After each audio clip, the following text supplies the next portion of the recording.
Hello everyone. आज हम इस वीडियो में जो है सामान्य हिंदी के अंतर्गत जो है अलंकार देखेंगे। तो आप वीडियो अंत तक जरूर देखना। वीडियो पसंद आए तो लाइक शेयर कर देना, चैनल को सब्सक्राइब जरूर कर लेना, क्योंकि हर परीक्षा के लिए अलंकार भी बहुत ज़रूरी है हिंदी सब्जेक्ट के लिए। तो वीडियो शुरू करते हैं। काव्य शोभा करान धर्मान अलंकारान प्रक्षते, अर्थात काव्य की शोभा बढ़ाने वाले धर्म अलंकार कहलाते हैं। व्यावहारिक जीवन में जैसे आभूषण धारण करने से व्यक्ति शरीर अलंकृत हो जाता है, उसी प्रकार अलंकार काव्य को अलंकृत करता है। भाषा के शब्द और अर्थ दो प्रमुख अंग होते हैं। इस दृष्टि से अलंकार के तीन भेद हैं।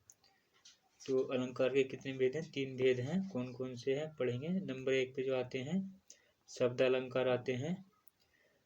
जब शब्दों के कारण काव्य में चमत्कार उत्पन्न होता है और उन शब्दों के स्थान पर समानार्थी दूसरे शब्दों के प्रयोग से वह चमत्कार समाप्त हो जाए तो वह शब्द अलंकार होता है। शब्द अलंकार के मुख्य निम्न भेद हैं। तो अब जो है शब्द अलंकार के भेद देखेंगे कौन कौन से हैं। नंबर फर्स्ट पे जो आएगा अनुप्रास अलंकार आता है।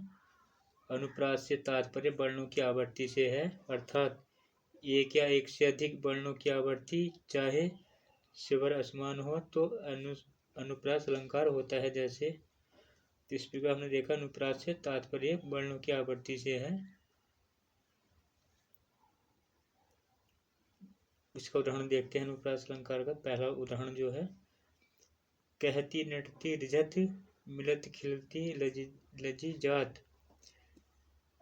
तो इसमें जो है कि शब्द की पुनरावृत्ति हो रही है, इसमें तय की हो रही है और इसमें जो है लास्ट में भी तय की हुई है और लय की हुई है। दूसरा उदाहरण देखते हैं सत्य स्नेह शील सुख सागर। तो इसमें सवर्ण की जो आवर्ती हुई है। तीसरा देखें तरणी तनुजा तट तमाल तरुबर बहु छाए। नंबर 4 पे देखते हैं मेरी बहु बाधा हरो राधा नागरी सोई। इसमें भी अनुप्रास अलंकार होता है। पांचवा उदाहरण देखते हैं इस करुणा कलित हृदय में क्यों विकल बजती। सेकंड देखते हैं। सेकंड अलंकार जो है यमक अलंकार है। जब एक ही शब्द की आवर्ती हो परंतु प्रत्येक स्थान पर उसके अर्थ में भिन्नता हो तो वहाँ यमक अलंकार होता है। यमक शब्द का तात्पर्य दो है। जैसे यमक अलंकार का पहला उदाहरण देखेंगे कनक कनकते सोगुनी मादकता अधिकाय बा खाए बोराए जगिया पाए बोराए।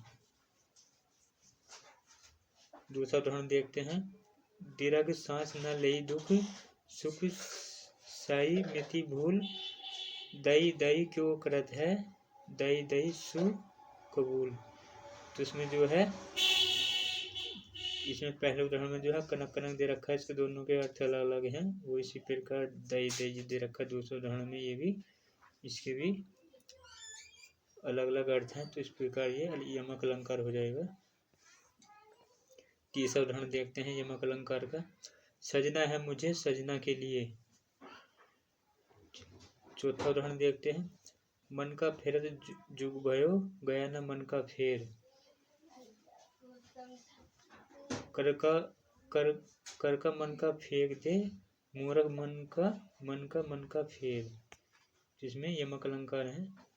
तीसरा अलंकार जो आता है श्लेष अलंकार आता है। श्लेष अर्थात चिपका हुआ। श्लेष का अर्थ जो होता है चिपका हुआ होता है।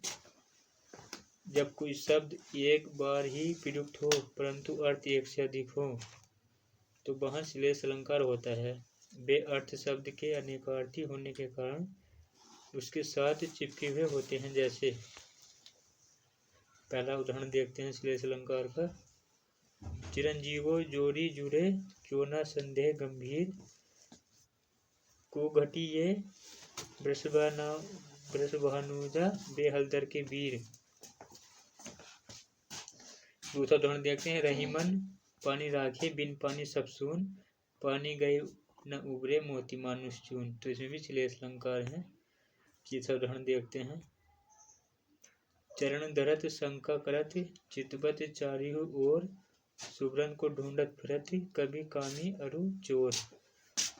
चौथा उदाहरण देखते हैं। यद्यपि सुजाति सुलछनी सुब्रन रस सुब्रत भूषण बिनु न विराजे कविता बनीता मित। तो इसमें सिलेंसर अलंकार देखे हमने। अब जो है दूसरा अलंकार का भेद आता है। जैसे अर्थ अलंकार, पहला हमने पढ़ा शब्द अलंकार, अब दूसरा अर्थ अलंकार देखेंगे। जब अर्थ के कारण काव्य में चमत्कार उत्पन्न हो तो वहाँ अर्थ अलंकार होता है। अर्थ अलंकार के मुख्य निम्न भेद हैं।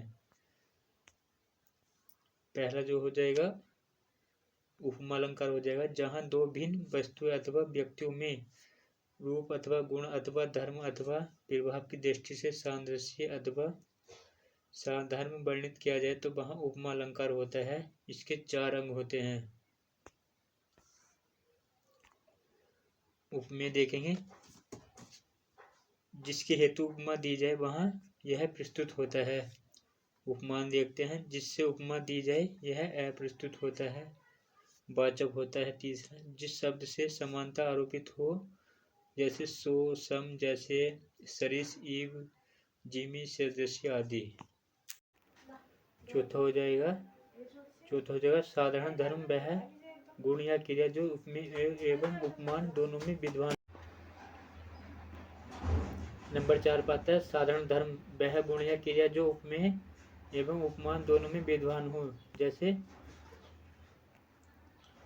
नायिका के हस्त कमल नाल से कोमल है। यहाँ हस्त उपमेय, कमल नाल जो है उपमान हो जाएगा, कोमल जो है साधारण धर्म तथा से वाचक हो जाएगा। दूसरा उदाहरण देखते हैं। राधा बदन चंद्र सो सुंदर। राधा बदन क्या हो जाएगा? उपमेय हो जाएगा। चंद्र जो उपमेय हो जाएगा। सुंदर जो है साधारण धर्म हो जाएगा। सो जो है वाचक हो जाएगा। तीसरा देखते हैं। सागर सा गंभीर हृदय हो, गिरि सा ऊंचा हो जिसका मन। तो इसमें भी जो है उपमा अलंकार है। दूसरा उदाहरण देखते हैं।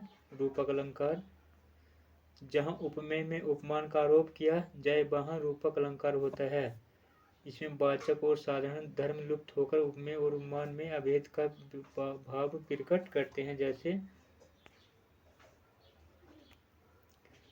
चरण सरोज पखारन लागा, चरण और सरोज को बिना किसी भेद के एक बना दिया गया है। दूसरा उदाहरण देखते हैं। मुख चंद्रमा है, मुख और चंद्रमा में अभिन्नता प्रदर्शित है। तीसरा उदाहरण देखते हैं। बहुरी बदन बिंदु अचल ढांकी, पिए तनु चितय बुहा करी बाकी। यहाँ बदन में विधु का आरोप बिना किसी भेद के किया गया है।